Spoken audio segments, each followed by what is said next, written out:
Hi hello, എൻ്റെ പേര് Shifana അശ്വരൻ. കുട്ടികൾക്കിടയിൽ drug അഡിക്ഷനെ പറ്റിയിട്ടുള്ള കുറച്ച് കാര്യങ്ങൾ സംസാരിക്കാൻ വേണ്ടിയിട്ടാണ് ഞാൻ വന്നിട്ടുള്ളത്. അതായത് ആ കുട്ടികളെ ഡ്രഗ് അഡിക്ഷനിലേക്ക് നയിക്കുന്ന ചില കാര്യങ്ങളെപ്പറ്റി സംസാരിക്കാനാണ്. അതായത് ഒന്നാമതെന്ന് പറയുമ്പോൾ ഫസ്റ്റ് തന്നെ ഇൻഫ്ലുവൻസ് ചെയ്യുന്നതെന്ന് പറഞ്ഞിട്ടുണ്ടെങ്കിൽ അവൻ്റെ ഫാമിലി തന്നെയായിരിക്കും. ഫാമിലിയിൽ ആരെങ്കിലും യൂസ് ചെയ്യുന്നുണ്ടെങ്കിൽ കൂടുതലായിട്ടും ഇൻഫ്ലുവൻസ്ഡ് ആവും കുട്ടികൾ.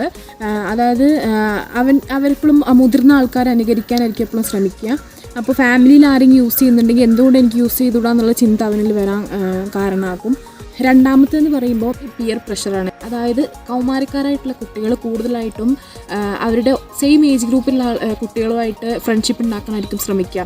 അപ്പോൾ കൂട്ടത്തിൽ ഒരാൾ യൂസ് ചെയ്യുന്നുണ്ട് എങ്കിൽ അവരെ ബാക്കിയുള്ളവർ ഇൻഫ്ലുവൻസ് ചെയ്യാൻ വലിയൊരു സാധ്യത അവിടെ കാണുന്നുണ്ട്. കൂട്ടത്തിൽ ഒറ്റപ്പെടുമോ എന്ന് വിചാരിച്ചുകൊണ്ട് അവർ യൂസ് ചെയ്ത് തുടങ്ങുന്നുണ്ട്. അതായത് ഫ്രണ്ട്ഷിപ്പിൽ നിന്ന് പുറത്താവുമോ എന്നുള്ള ഒരു കാരണം കൊണ്ട് പല കുട്ടികളും അതിന് അടിമയാകുന്നുണ്ട്. മൂന്നാമത്തേതെന്ന് പറഞ്ഞിട്ടുണ്ടെങ്കിൽ സോഷ്യൽ മീഡിയയുടെ ഇൻഫ്ലുവൻസ് ആണ്. അതായത് സോഷ്യൽ മീഡിയയിൽ പറയുന്നുണ്ടെങ്കിൽ ഡ്രഗ് യൂസേജ് അല്ലെങ്കിൽ ഡ്രഗ് യൂസ് ചെയ്യുന്നത് ഒരു ഹീറോയിസത്തിൻ്റെ പ്രതീകമായിട്ടാണ്. അപ്പോൾ ഈ സോഷ്യൽ മീഡിയ യൂസ് ചെയ്യുന്ന കുട്ടികളിൽ വല്ലാത്ത രീതിയിലൊരു ഇൻഫ്ലുവൻസ് അത് ഉണ്ടാക്കുന്നുണ്ട്. നല്ല ഫാമിലി ലൈഫിലൂടെ ഡ്രഗ്സ് അല്ല റിയൽ പ്ലഷർ എന്ന് അവർക്ക് മനസ്സിലാക്കി കൊടുക്കുക. തന്നെ ഡ്രഗ്സിന് പുറത്ത് വലിയൊരു ലോകം അവരെ കാത്തു നിൽക്കുന്നുണ്ടെന്ന് അവർക്ക് മനസ്സിലാക്കി കൊടുക്കുക. Thank you.